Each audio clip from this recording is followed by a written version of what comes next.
नमस्कार, आप देख रहे हैं हमारी ये खास पेशकश और मैं हूँ राजीव मिश्रा। आज मुलाकात एक ऐसे गेंदबाज से जिसके लिए स्पिन गेंदबाजी करना बाएं हाथ का खेल है, जिनकी उँगलियों में जादू नजर आता है और जब गेंद हवा में घूमती है, तब बल्लेबाज का दिमाग घूमता है और जब गेंद जमीन पर गिरती है यानी 22 गज की उस पिच पे गिरती है, तो फिर बल्लेबाजों के पैर उनकी गेंदबाजी के सामने नहीं चलते हैं। हम बात कर रहे हैं भारत के लिए एकमात्र चाइनामैन गेंदबाज जो खेले पिछले 80 सालों से ज्यादा का जो इतिहास रहा है, उनमें से एक कुलदीप यादव हमारे साथ हैं। कुलदीप, बहुत-बहुत स्वागत है आपका। कुलदीप से जुड़ी 5 बड़ी बातें सबसे पहले आपको बता देते हैं। कुलदीप के नाम कुछ ऐसे इतिहास दर्ज है जो बाकी के गेंदबाज कभी नहीं कर पाए। खास तौर से तीनों फॉर्मेट में 5 विकेट लेने की अगर बात करें, तो कुलदीप उन गेंदबाजों की लिस्ट में आते हैं जिन्होंने तीनों फॉर्मेट में 5 या उससे ज्यादा विकेट लिए हैं एक पारी में। इसके अलावा हैट्रिक लेने की बात करें तो उन्होंने 2 बार हैट्रिक ली। पहले अंडर 19 वर्ल्ड कप में उन्होंने हैट्रिक लिया और उसके बाद जब भारत के लिए वो खेले तब उन्होंने हैट्रिक लिया। इसके अलावा उन्होंने डेब्यू मैच में बहुत शानदार गेंदबाजी की थी और ऑस्ट्रेलिया का जब पहला दौरा भारतीय टीम ने जीता तो वहां पे कुलदीप यादव ने बड़ा इंपॉर्टेंट रोल अदा किया था। 5 विकेट उन्होंने सिडनी में लिए थे और तब कोच रवि शास्त्री ने कहा था कि वो हिंदुस्तान के नंबर 1 स्पिनर हैं। इस समय की बात करें तो कुलदीप के लिए शायद दिन थोड़ा ठीक नहीं चल रहा है, क्योंकि पहले भारतीय टीम का जो स्क्वाड इंग्लैंड गया वहां से उनको ड्रॉप किया गया और उसके बाद आईपीएल सीजन 14 में एक भी मैच कुलदीप को नहीं खिलाया गया। अब क्या कुलदीप यादव इसको एक चैलेंज की तरह ले रहे हैं? भारतीय टीम में किस तरह से वो वापसी करेंगे और श्रीलंका दौरे के लिए वो कितने तैयार हैं? ये सब कुछ जानेंगे हम कुलदीप यादव से। कुलदीप यादव उस शहर से आते हैं जहाँ पे ठग्गू का लड्डू बड़ा मशहूर है और अक्सर अगर आप कानपुर जाएंगे तो जहाँ पे टीम रुकती है अक्सर लैंडमार्क होटल है, उसके बगल में ठग्गू के लड्डू की एक मशहूर दुकान है और अगर आप कानपुर आप दोबारा जाएं कभी तो 2 चीजें मशहूर हो चुकी हैं, एक तो ठग्गू के लड्डू और दूसरा कुलदीप यादव की चाइनामैन गेंदबाजी। अब कुलदीप, क्योंकि इस समय आप आईपीएल से थोड़ा निकल कर बाहर आ गए, फिटनेस पे भी काम कर रहे होंगे। पहले तो अपना फिटनेस शेड्यूल बताएं, क्योंकि आईपीएल अनाउंस हो चुका है, एक बार फिर आप तैयारियों में जुट चुके होंगे। क्या कुछ टीम में वापसी को लेकर तैयारी चल रही है और क्या कुछ फिटनेस का रिजीम है? क्योंकि सोशल मीडिया पे लगातार हम देख रहे हैं बहुत जबरदस्त अंदाज में आप अपने प्रैक्टिस सेशन, अपने वेट ट्रेनिंग सेशंस को अंजाम पहुंचा रहे हैं। बिल्कुल, thank you so much Rajeev भाई। एंड जैसा कि आप जानते हैं कि पहले लॉकडाउन था, अभी शायद लॉकडाउन खुल गया है, तो अभी ग्राउंड पे प्रैक्टिस मैं के लिए भी जाता हूँ। 5-6 लोग रहते हैं, सर आते हैं, कपिल सर के साथ बॉलिंग की प्रैक्टिस कर रहा हूँ पिछले 1 हफ्ते से। और उससे पहले क्योंकि कहीं जा नहीं सकते, आप घर से बाहर निकल नहीं सकते, और सबसे अच्छा चांस था वो ट्रेनिंग करने का घर पे। और शायद सेफ्टी पर्पस को मद्देनजर रखते हुए अपनी खुद की और फैमिली की, इसलिए घर पे जितनी ट्रेनिंग कर रहा था वो शायद बहुत हेल्पफुल अभी मुझे लग रही है, क्योंकि जैसे ही ग्राउंड पे उतरा हूँ प्रैक्टिस पे, जैसे ही मैंने प्रैक्टिस सेशन किए, तो जो बॉडी मूव कर रही है वो बहुत अच्छी हो रही है। और उसके साथ ही बॉलिंग में भी बहुत फर्क पड़ा है, क्योंकि आप जितनी जितनी आप ट्रेनिंग करते हैं, जितनी भी आप स्ट्रेंथ करते हैं, कहीं ना कहीं आपके बाजुओं में वो दिखती है। और जिस तरह से आपका पैर उठता है या फिर आप डिलीवरी करते हो तो के टाइम पे जब बॉडी आपकी इतनी यूज होती है और शायद आप में पावर रहती है, तो वो ज्यादा अच्छा होता है। तो बहुत बहुत अच्छा चल रहा है। और ट्रेनिंग मैं रेगुलर कर रहा हूँ, अभी भी मैं ट्रेनिंग रेगुलर का और मेंटेन किया हुआ है मैंने। एक सेशन में करता हूँ जब भी मुझे टाइम मिलता है पूरे दिन में, उसके बाद शाम को मैं ग्राउंड पे जाता हूँ प्रैक्टिस के लिए। तो जी। या तो मैं सुबह ट्रेनिंग कर लेता हूँ, या फिर अगर मुझे ऐसा लगता है कि जिस दिन थोड़ा लंबा ब्रेक चाहिए, तो फिर प्रैक्टिस के बाद जब वापस आता हूँ तो 1-2 घंटे का ब्रेक लेके भी ट्रेनिंग करता हूँ। कुलदीप, क्योंकि फास्ट बॉलर्स में हमने देखा है कि वेट ट्रेनिंग का एक ट्रेंड सा आ गया। विराट कोहली एक ट्रेंड लेके आए वेट ट्रेनिंग का, जहाँ पे जॉगिंग, जो हम लोग के टाइम की बात करें तो जॉगिंग सबसे इंपॉर्टेंट थी। 2-2 घंटे स्पोर्ट्स कॉलेज में रनिंग कराते थे सुबह और जबान बाहर आ जाती थी अक्सर। लेकिन अब क्योंकि बढ़ती जो टेक्निक है उसके साथ साथ एक बड़ा बदलाव देखने को मिला कि वेट ट्रेनिंग सेशंस बहुत आ गए। एज अ स्पिनर, क्या आपको भी वेट ट्रेनिंग के लिए उतना ही फिटनेस का चार्ट मिलता है या कुछ डिफरेंट होता है? फास्ट बॉलर्स का अलग है वेट ट्रेनिंग का शेड्यूल, स्पिनर है क्योंकि आप आपके रिस्ट और कंधे दोनों में बहुत जान चाहिए, उसके लिए कुछ अलग तरीके का शेड्यूल होता है? बिल्कुल, बिल्कुल, बहुत अलग है। मेरा मेरा उतना वेट ट्रेनिंग नहीं है जितना फास्ट बॉलर है या फिर जितना जितना लिफ्टिंग है, जितने बैट्समैनों का है। मेरा बहुत अलग है। आई मीन मेरा नॉर्मली है मिक्स करके है और क्योंकि स्पिनर्स के लिए शोल्डर बहुत इम्पोर्टेंट होते हैं जी, कि शोल्डर स्टिफ स्टिफ नहीं होने चाहिए और रिस्ट टाइट नहीं होनी चाहिए। तो उस तरह का भी प्रोग्राम है कि जितनी लाइट एक्सरसाइज है वो करते हैं ताकि उसकी फ्लेक्सिबिलिटी बनी रहे, मूवमेंट उसके अटके नहीं। तो वो भी प्रोग्राम है सबका सबका आई मीन सबका सब प्लेयर्स का अलग प्रोग्राम है। और जिसको नेक मैनेज कर रहा है अभी इंडियन टीम के ट्रेनर वही हैं, तो वो सबको मैनेज करते हैं। तो उनको ही फॉलो करते हैं और काफ़ी काफ़ी हद तक हेल्पफुल रहा है ये। जी। कुलदीप, जब आईपीएल को स्थगित किया गया, अब तो दोबारा आईपीएल हो रहा है सितंबर में दुबई में। एक तो क्या कुछ प्रिपरेशन आपके लिए चल रही है? कितना बड़ा प्लेटफ़ॉर्म आप देख रहे हैं कमबैक के लिए आईपीएल को, और साथ ही श्रीलंका टूर जिसके लिए टीम बहुत जल्दी अनाउंस होने वाली है। कुछ सेलेक्टर्स से मेरी बात भी हुई है। कैसे आप देख रहे हैं इन दोनों टूर्नामेंट्स को एज़ अ कमबैक आपके लिए? क्योंकि जो वीडियोज़ हम आपके देख रहे हैं तो कमाल आप फिटनेस कर रहे हैं, और वो फिटनेस आपके चेहरे पे भी माशाल्लाह नज़र आ रही है कि आप पहले से ज़्यादा फिट और लीन नज़र आ रहे thank you so much Rajeev भाई। बिल्कुल मेरे लिए हर एक सीरीज़ बहुत इम्पोर्टेंट रहती है। मैं वैसे ही प्रिपरेशन अपनी करता हूँ जब भी मैं घर आता हूँ। जब मैंने डेब्यू भी नहीं किया था तब उस वैसी प्रिपरेशन मैं करता था हमेशा से। अभी भी मेरे लिए वैसी की प्रिपरेशन है और हर सीरीज़ इम्पोर्टेंट है। जब भी मैं आईपीएल खेलूँ, ना खेलूँ या फिर कोई सीरीज़ है, नहीं है, जब भी मैं घर पे आता हूँ तो जब भी मुझे टाइम मिलता है या फिर अभी कोरोना की वज़ह से लॉकडाउन था तो प्रैक्टिस नहीं हो पा रही थी। जब नहीं थी तो मैं रेगुलर ग्राउंड पे रहता था और बॉलिंग जितनी जितनी बॉलिंग कोच मेरे चाहते थे मैं उतनी ही करता था और वो हमेशा चाहते थे कि मैं ज़्यादा से ज़्यादा बॉलिंग करता रहूँ, रिदम मेरा मेंटेन रहे। तो कहीं न कहीं रिदम की बात होती है और जितना आप बॉलिंग करेंगे उतना ही आप बेटर होते जाएँगे और तैयारियाँ बहुत अच्छे से चल रही हैं। हालाँकि अभी भी काफ़ी टाइम है बट प्रिपरेशन मेरी स्टार्ट हो गई थी जिस हैं। दिन से आईपीएल से मैं घर आया था, मैंने 2 दिन का ब्रेक लिया था, उसके बाद से मैं रेडी था अपने टूर के लिए। कोई भी टूर आता है तो मुझे अपनी फिटनेस या फिर बॉलिंग को लेके कोई प्रॉब्लम ना हो या जाने से पहले। तो प्रिपरेशन मैंने बहुत पहले स्टार्ट कर दी थी और अभी भी वही चल रही है रेगुलर प्रैक्टिस और रेगुलर ट्रेनिंग। कुलदीप, क्योंकि पूरे साल 2019 में टेस्ट चैंपियनशिप का सफर शुरू हुआ, पूरे 2 साल आप भारतीय टीम के साथ रहे। अब फाइनल खेलने जा रही है भारतीय टीम, और ये बदकिस्मती का एक तरह से कि जो हमारे कोच का स्टार बॉलर हुआ करता था, क्योंकि सिडनी टेस्ट मैच में जब आपने 5 विकेट लिए तो रवि शास्त्री का एक स्टेटमेंट था कि ये हिंदुस्तान का नंबर 1 स्पिनर है। अब ये नंबर 1 स्पिनर घर बैठा हुआ है। थोड़ी मायूसी है कुलदीप कि स्क्वाड में ना होने की वजह से? बिल्कुल मायूसी तो हमेशा रहती है किसी भी क्रिकेटर को अगर टीम में नहीं होता है तो वैसे ही है और मैं चाहता था कि मैं टीम में हूँ और जाऊँ टीम के लिए खेलूँ, परफ़ॉर्म करूँ, टीम टीम की जीत में कंट्रीब्यूशन करूँ। तो ये चीज़ें होती रहती हैं आई मीन दुःख होता है but at the same time आप हमेशा तैयार रहते हैं कि आपको कब नेक्स्ट अपॉर्च्युनिटी मिलेगी आप परफ़ॉर्म करने के लिए। तो हुँ। वहाँ नहीं जा रहे तो शायद होपफुली श्रीलंका जाएँगे, वहाँ परफ़ॉर्म करने का मौका मिलेगा और क्रिकेट हमेशा चलती रहनी चाहिए और हर प्लेयर को दुःख होता है जब वो टीम में नहीं होता है। आई मीन सभी चाहते हैं कि टीम में बने रहें, परफ़ॉर्म करते रहें, खेलते जाएँ बट जी। कभी-कभी सिचुएशन ऐसी होती है कि आप नहीं होते बट इससे इससे मायूसी होती है but at the same time मैंने कभी उतना दुःख नहीं दिखाया क्योंकि मैं हमेशा बिलीव करता था कि मेहनत सब कुछ है और उसी हिसाब से मैं मेहनत करता रहता था। कभी भी अगर मैं नहीं खेल रहा होता था, तब भी मैं वैसे ही मेहनत करता रहता था कि कभी भी आपको मौका मिल सकता है।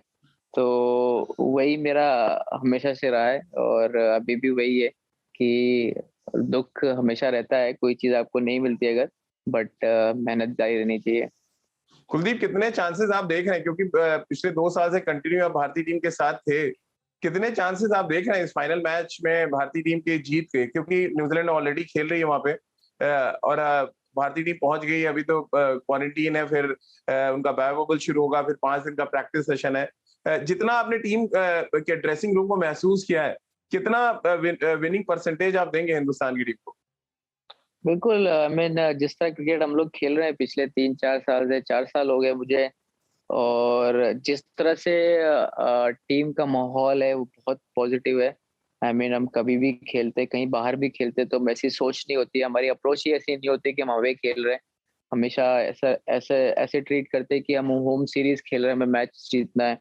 तो चांसेस पूरे ओपन है और जो मुझे ऐसा लगता है कि जिस तरह से टीम ने ऑस्ट्रेलिया में खेला है, उसके बाद इंग्लैंड के अगेंस्ट खेला है, तो मुझे लगता है कि हम हमें जीतना चाहिए और हम जीतेंगे।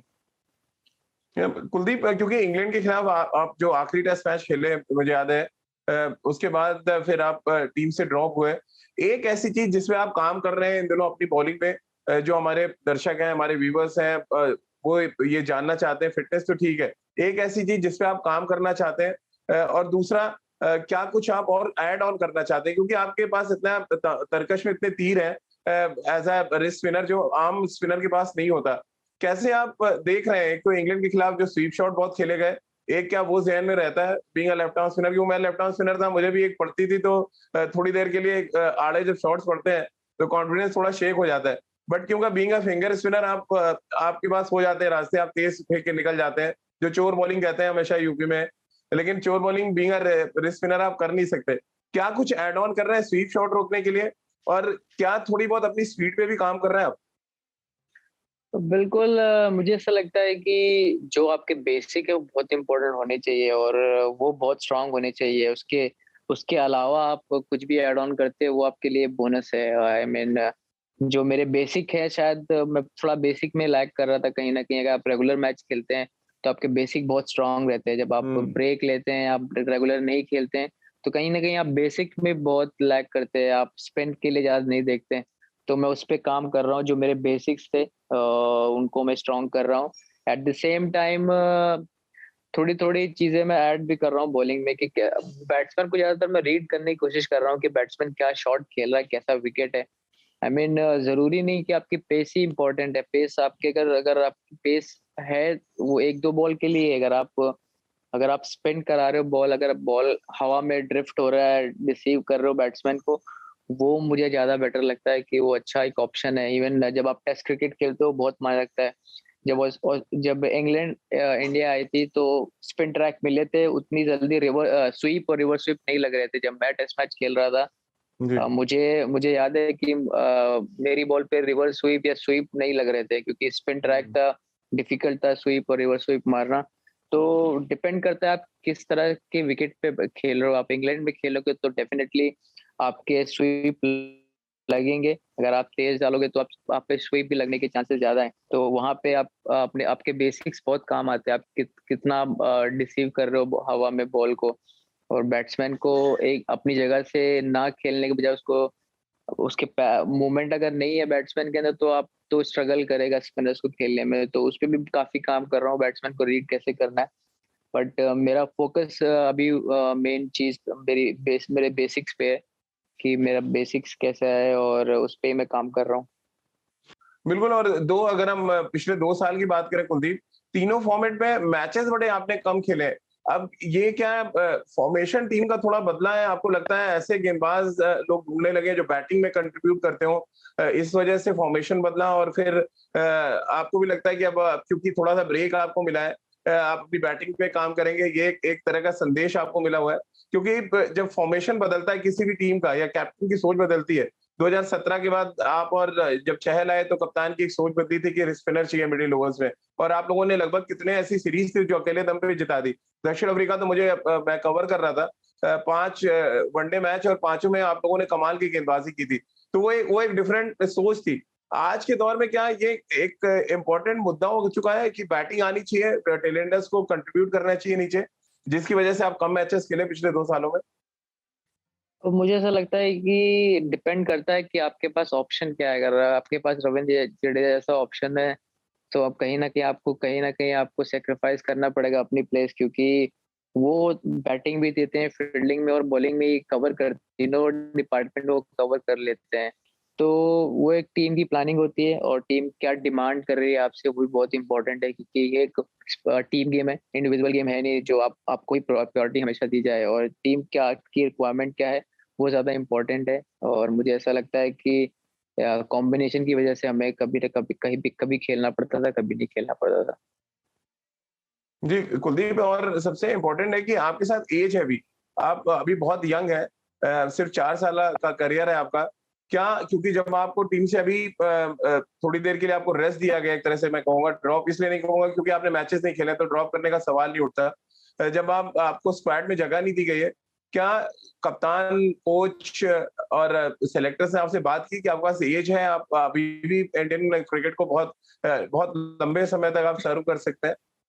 बिल्कुल, बिल्कुल मेरी बात हुई थी सेलेक्टर और कोच से, और उन्होंने जिस तरह से बोला है वो मेहनत करने के लिए बोला है कि हाँ, मेहनत करते रहो, क्योंकि अच्छा ब्रेक है और उसके बाद फिर श्रीलंका टूर भी है। उसके बाद क्रिकेट चलती ही रहेगी और जितना जी।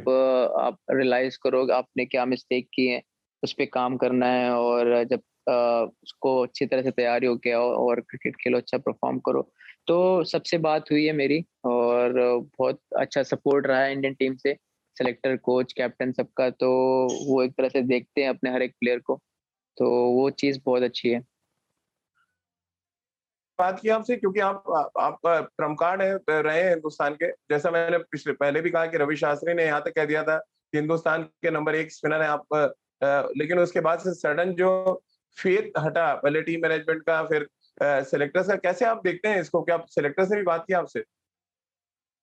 बिल्कुल ऐसा नहीं है कि पूरा ही क्योंकि आप कहीं न कहीं देखेंगे तो टीम कॉम्बिनेशन बहुत इम्पोर्टेंट हो जाता है फिर से। अगर आप जी, इंडिया में खेल रहे हैं तो अश्विन जडेजा खेल रहे थे, फिर फिर उसके बाद सीरीज़ जब न्यूज़ीलैंड में हुई तो वैसे कंडीशंस नहीं थी खेलने के लिए। उसके बाद ऑस्ट्रेलिया में इस बार खेले क्योंकि जडेजा इंजर्ड हो गए थे तो वॉशिंगटन को खिलाना पड़ा। तो कहीं न कहीं कॉम्बिनेशन बहुत मायने रखता है। ऐसा नहीं कि टीम टीम चाहती नहीं खिलाना, चाहती है खिलाना, बट जी। कॉम्बिनेशन ही नहीं बन रहा था खेलने का, तो शायद इसीलिए वो शायद बात करते हैं और हमेशा आपको अपने अराउंड रखते हैं कि हम ऐसा सोचते हैं, ये हमारी प्लानिंग है। तो वो चीज़ एक एज़ ए प्लेयर आप सोचेंगे तो बहुत अच्छी है, क्योंकि आपको पता है कि आप आपके बारे में आपके कोच या कैप्टन आपसे क्या चाहते हैं, आप क्या बोल रहे हैं। तो वो चीज़ आपको सैटिस्फाई भी करती है, एट द सेम टाइम आपको आपको लगता है बस आपको तैयार रहना है, कभी भी आपको अपॉर्च्युनिटी मिल सकती है। कुलदीप, क्योंकि आप एक उन गेंदबाजों में से एक हैं जिन्होंने तीनों फॉर्मेट में 5 विकेट हॉल लिया है। कुछ बताएँ अपनी गेंदबाज़ी के बारे में, वो जो एक तरह से कहा जाए एक गोल्डन पीरियड था आपके करियर में। तीनों फॉर्मेट में 5 विकेट लेना बहुत बड़ी बात है। ख़ास तौर से टी20 फॉर्मेट जब आपको 4 ओवर गेंदबाज़ी को मिलती है। वनडे क्रिकेट में आपने 6 विकेट लिया है। इंग्लैंड में और शाहिद अफरीदी का रिकॉर्ड टूटा था वो। कैसे आप देखते हैं उस गोल्डन एरा को? कैसे मोटिवेट कर पाते हैं जब आप वो वीडियोज़ देखते होंगे अपनी, वो जो आप बार-बार कह रहे हैं अपने बेसिक पे काम करते हैं। कितना मोटिवेशन मिलता है जब आप पीछे अपने कुछ स्पेस देखते हैं तो? बहुत ज़्यादा, क्योंकि आप सोचते हो कि आपने क्या कुछ अचीव किया है, और मुझे ऐसा लगता है कि जितने साल मैंने खेला है मैंने एन्जॉय किया अपनी बॉलिंग को। हमेशा मैं टीम के लिए सोचता था कि मैं विकेट निकाल के दूँ टीम को। कभी-कभी आप सक्सेसफुल नहीं होते उस सब चीज़ों में, कभी-कभी आपको रन भी पड़ते हैं, और ऐसा हुआ है, आप सीखते हो, एक्सपीरियंस गेन करते हो उस सब चीज़ों से। और मुझे ऐसा लगता है कि मेरी अप्रोच हमेशा वही रही है, जब भी मैं खेलता हूँ, जब मैं लास्ट सीरीज़ भी खेल रहा था इंग्लैंड के अगेंस्ट, तो जब विकेट नहीं गिर रहे थे, तो मैं हमेशा सोच रहा था कि मैं विकेट के लिए ट्राई करूँ, मुझे विकेट निकाल के देना है। तो कभी-कभी उसमें मार भी पड़ती है, आपको छक्के भी लगते हैं। तो वो भी एक चीज़ सीखनी है कि आपको कब कब कंटेन करना है रन, और कैसे उनको बैट्समैन को रोक के रखना है। तो ये सब चीज़ें एक्सपीरियंस आता है आप जितना आप क्रिकेट खेलते जाते हैं। पहले की जितने भी आप मैं स्पेल देखता हूँ तो काफ़ी खुश होता हूँ, क्योंकि जो मेरी सोच हमेशा वैसी ही रही है, और उसमें बहुत मैं सक्सेसफुल रहा हूँ, और मुझे मैं चाहता हूँ कि मैं अपनी वैसे ही अप्रोच रखूँ टीम के लिए, हमेशा विकेट के बारे में सोचूँ। अगर मैं डिफेंसिव हो जाऊँगा तो मुझे ऐसा लगता नहीं है कि मैं उतना खतरनाक बॉलर रहूँगा। जिस तरह से मैं अपनी सोच को देखता हूँ कि मुझे हमेशा अटैकिंग बॉलर रहना है, विकेट निकाल के देने टीम के लिए। कभी-कभी आप सक्सेसफुल होते हैं, कभी-कभी आप मार भी खाते हैं, तो बट वो आपकी एक अप्रोच है और वो कभी नहीं चेंज करनी चाहिए। चलिए कुलदीप, बहुत-बहुत शुक्रिया आपका हमारे साथ जुड़ने के लिए। आपने समय निकाला और ढेर सारी बातें हमसे की, और खास तौर से क्योंकि बार-बार मैं यूपी का ज़िक्र इसलिए कर रहा हूँ क्योंकि हम लोग को बहुत प्राउड फील होता है कि आपने यूपी का नाम रोशन किया और देश के लिए आपने काफ़ी कुछ किया, और हम सब उम्मीद कर रहे हैं कि आने वाले समय में आप दोबारा से हिंदुस्तान की जर्सी पहने और जिस कमाल की गेंदबाज़ी जैसे आप करते रहे, तीनों फॉर्मेट में जिस तरह से आपने एक तरह से कहा जाए बल्लेबाजों को परेशान किया, वो आगे भी आप करते रहें और हिंदुस्तान को ऐसे ही मैचेस जिताते रहें, इस बात की उम्मीद है। All the very best Sri Lanka दौरा और आईपीएल के लिए, और उसके बाद दोबारा से कुलदीप यादव की चाइना मैन में वही धार नजर आए, इस बात की उम्मीद हम सब कर रहे हैं। बहुत-बहुत शुक्रिया कुलदीप आपका हमारे साथ जुड़ने के लिए।